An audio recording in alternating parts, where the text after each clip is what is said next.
Hi and welcome back to the Girl Gone London channel. In today's video, we're celebrating 200 years of Britain's favorite chocolate, Cadbury, with an inside look into all the things you didn't know about the brand. When I came up with the idea for this video, I pitched it to my community, people who are subscribed to the channel. They can see the polls and things I post. And I got some comments from people who worried that this topic was overdone in the UK and US expat channels.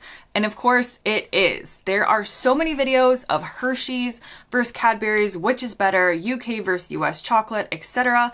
And I'm here to say, do not worry. That's not where we're going with this. Instead, we are uncovering things like the war of the British versus British chocolate bars, the surprising reason that Cadbury even exists in the first place, and the one place in the UK that was named by Cadbury's in order to try and increase chocolate sales. Now, before we get started, I have two very brief announcements. Number one, I've gotten a lot of comments from people who are being targeted by spam or bot accounts in the comments, posing as me trying to get you to correspond with them in different ways on different apps. Do not fall for that. That's not me. I only respond in comments or on my official email, which is in my description, or the second announcement via my new weekly newsletter for my YouTube subscribers, which will include the occasional video that's not posted on the channel. You can click in the link in the description to sign up for that. But again, those are the only ways. So I will never get in touch with you to ask your opinions about my channel in any other way besides those official ones. So if it doesn't sound like me, it's not me. Now let's get started. While you're watching this, comment below with your favorite Cadbury product. I'm going regular dairy milk, not with nuts or raisins. That is a no-go for me. But I also do like a cream egg. So let me know down below your favorite. So the history of Cadbury starts with a man named John Cadbury. Easy, imagine that. John was born in 1801 and he was a Quaker. And this is important because one of the main paths for men in the 1800s was to join the military. But Quakers generally frown upon joining the military because the faith does not support war in any form.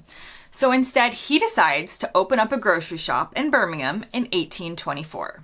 The address was 93 Bull Street, and he sold many things, but was particularly known for his cocoa and drinking chocolate that he prepared himself. At the time, he actually sold it as a health drink with lentils or barley mixed in, which honestly, bold choice, John. Can't say it sounds good to me, but to each their own. He made a great success of it though, and eventually grew to 16 lines of drinking chocolate and 11 lines of cocoa, and he had to move to his first Cadbury factory in 1841.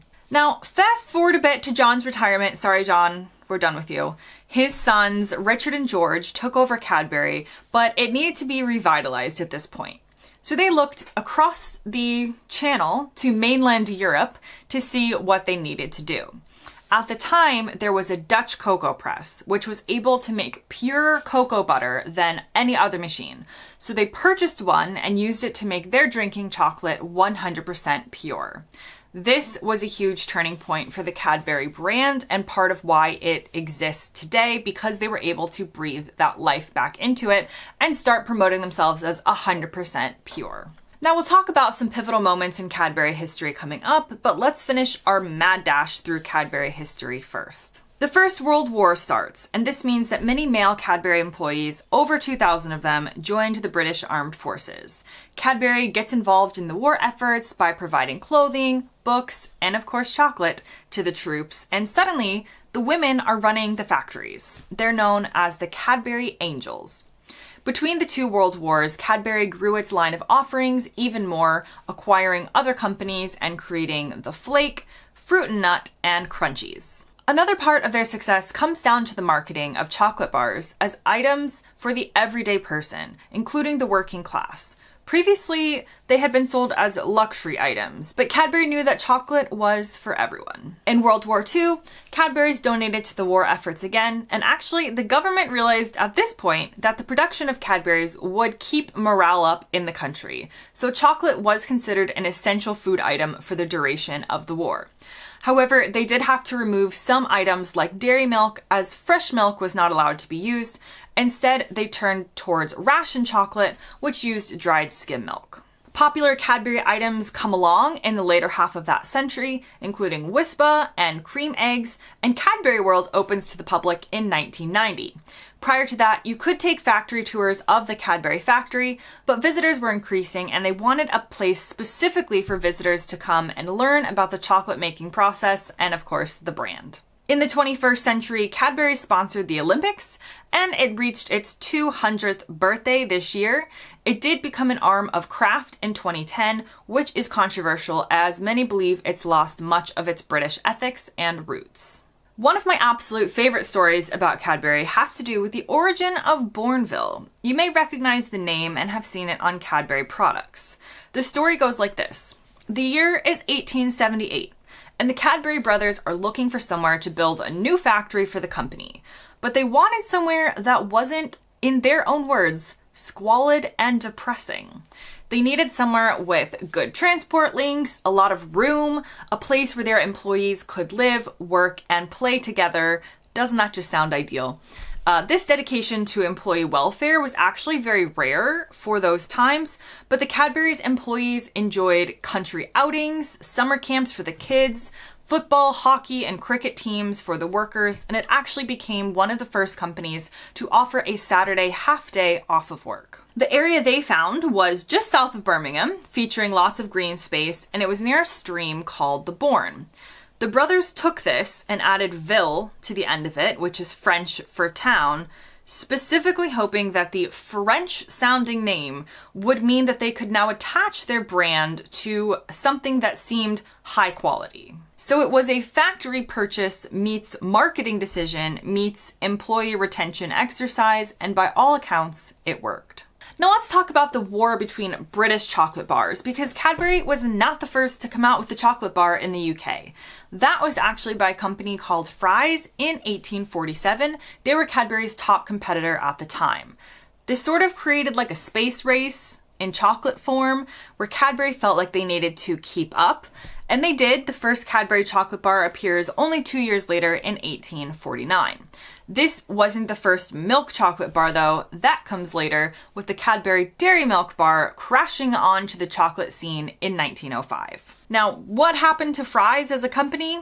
Cadbury's won the whole war in the end, and Fry's merged with Cadbury around 1919. Some more interesting facts are Cadbury's royal connection.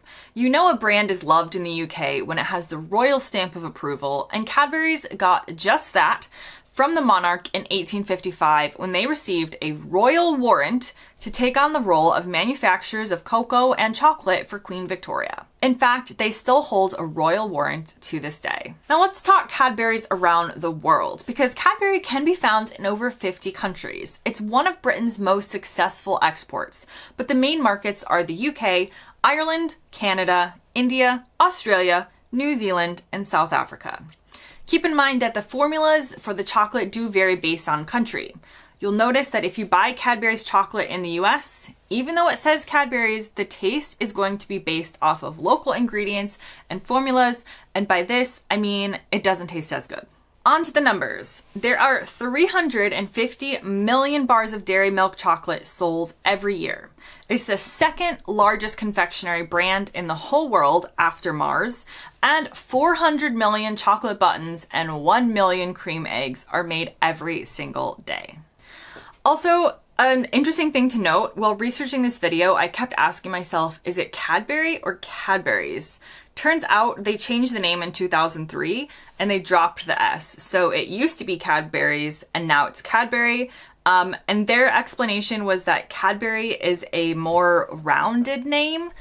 So if you were wondering as well, there you go. Also, as I keep saying Cadbury in my head, I think in my American accent I say it differently to how a lot of British people might say the brand name. So comment below if you notice that. Am I saying it correctly? I don't know. I'm just saying it how I say it in my accent. There's only so much I can do, but I feel like I'm saying Cadbury and I feel like I'm emphasizing the wrong part. So now I'm questioning this entire video, but I'm still gonna post it.